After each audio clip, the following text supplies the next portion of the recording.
So there's a whole bunch of different reasons why people would want to do a retreat. On one hand, it might be something very functional.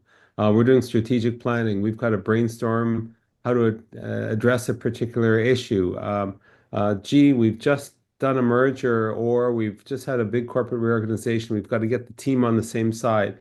Sometimes it's tactical, sometimes it's strategic. Sometimes it has to do with the people, sometimes it has to do with a very specific task that you want the people to do.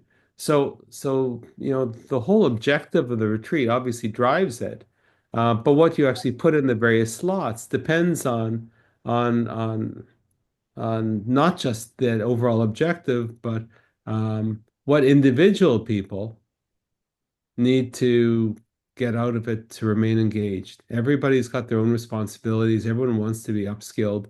Everybody wants to do a good job. Everybody um, might not have the right skills, and the team as a whole might not have a common vocabulary.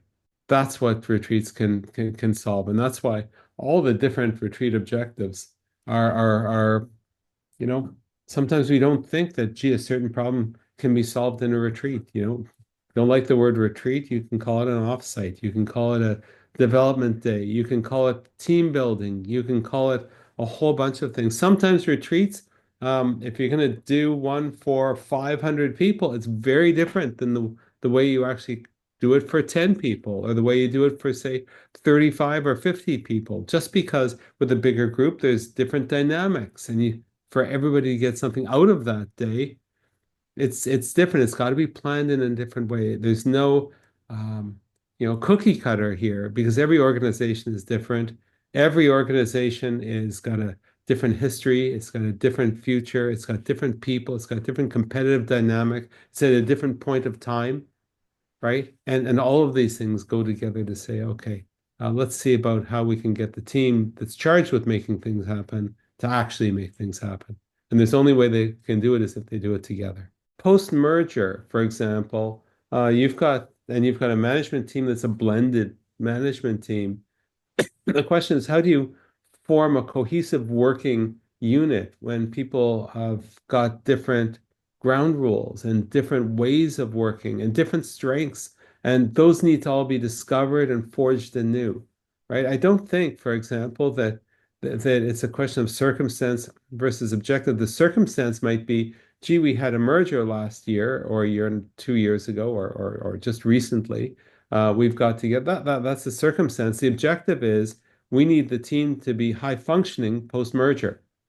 And how you execute that in a retreat is very different than one, for example, where a management team is putting together a strategic or tactical plan, right? It's very different, for example, if than a management team that's facing a crisis together, needs to solve it, right? So the objective might be to come up with a plan to solve this crisis.